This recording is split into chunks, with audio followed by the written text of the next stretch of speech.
So I have a challenge here. It says, after seeing Serge's coffee setup during Coffee Pong yesterday, I'd like him to discuss the bits in more detail, especially the grinder, as I'm in the market for my first burr grinder. Ooh, first burr grinder. Okay, well, they're already on the right thingy there. Is there any kind of nuance between burr grinders, or are they pretty much all the same? So you can look for either ceramic or metal burrs. So I have to go back half a second here. What is a burr grinder? So there's predominantly two types of grinders. When you're grinding coffee, there's a blade grinder, and a blade grinder is a spinny thing, and a burr grinder, which is a crushy thing. The important difference is typically a blade grinder, the beans sit inside where the blade is, and they get like blasted around, and it's very difficult to get a consistent grind because they'll popcorn around, they'll ping pong around inside of it. I don't want to use the word pong anymore because it hurts me every time I use it. And you won't get a consistent grind. You might find something that you enjoy the taste of, but it won't be the same every time. With a burr grinder, your coffee starts on top, there's burrs, and then all the coffee has to pass between it and will typically get crushed to a consistent size as it goes through, which will give you a more consistent thing so you can repeat something similar time after time after time, and that consistency is very, very important.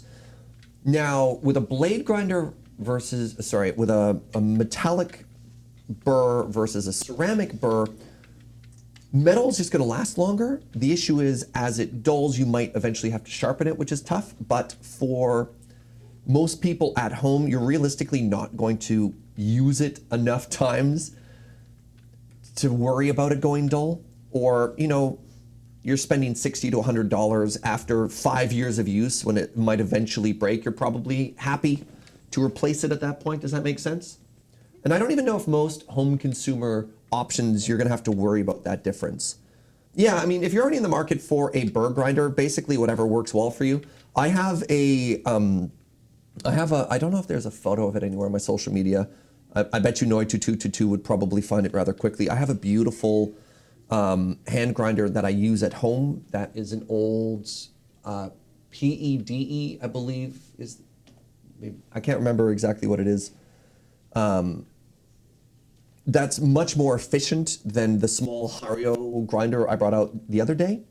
You'll notice when I was on camera, it took me a very, very, very long time to actually hand grind all of that coffee.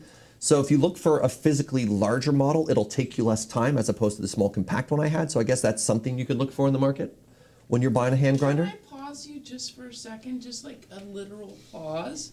Julie? Yes? There's some odd laughing going on at your chair.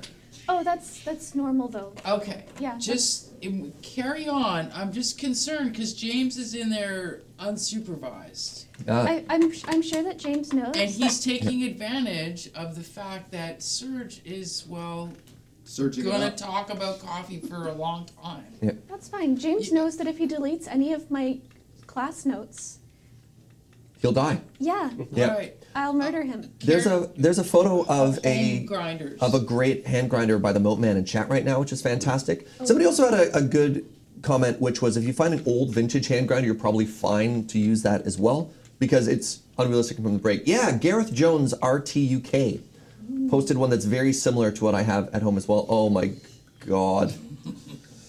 Hey y'all, it's your boy James coming back at you from that Desert Bus for Home HQ. I figured out how the camera on Julie's laptop works. Cool. And don't I look fantastic? You do.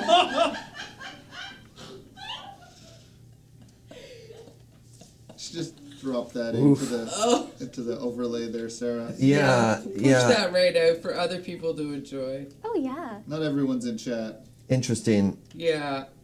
Interesting. That's really quite something. Are burr grinders adjustable? Yes, absolutely, and that's one of the beautiful things. The way you adjust it is when you fiddle it, you're actually changing the distance between the two burrs, or sometimes side by side, and that'll make it finer or coarser. And that's a wonderful thing about a burr grinder versus a blade grinder is the fact that you can adjust it for various coffee sizes. That's the most handsome James. Julie, I didn't know you had filters, like Instagram filters on your webcam. That's very interesting. Oh yeah. He's actually, it's funny, that he's actually using the James filter right now. It's made him even more James, which I didn't think was possible, but isn't maximum technology James. wonderful? Technology is amazing. Right? To have James bring out his inner James even more. Oh yeah, and his outer James. His inner and outer James. Yeah, like a James sandwich. So I think I've covered most of the things on a burr grinder there. The other things I used in the setup yesterday was a completely unpronounceable scale name. Akio is the company, the scale I use. It's sort of an industry standard right now for coffee scales accurate to within a tenth of a gram, and it goes up to 5 kilos, which is important. A lot of very accurate scales are only accurate at a very short weight or very small weight, and then once you put Yeah. something over a pound, it jumps up to the nearest gram, and that's just not accurate enough. Yes, ACCIO. Oh, like Axio. Axio scale. Yep. And then I had a Chemex, was the glass thing that had that very nice curve, and I used a metallic cone on the inside. So that's my setup. That's my travel setup.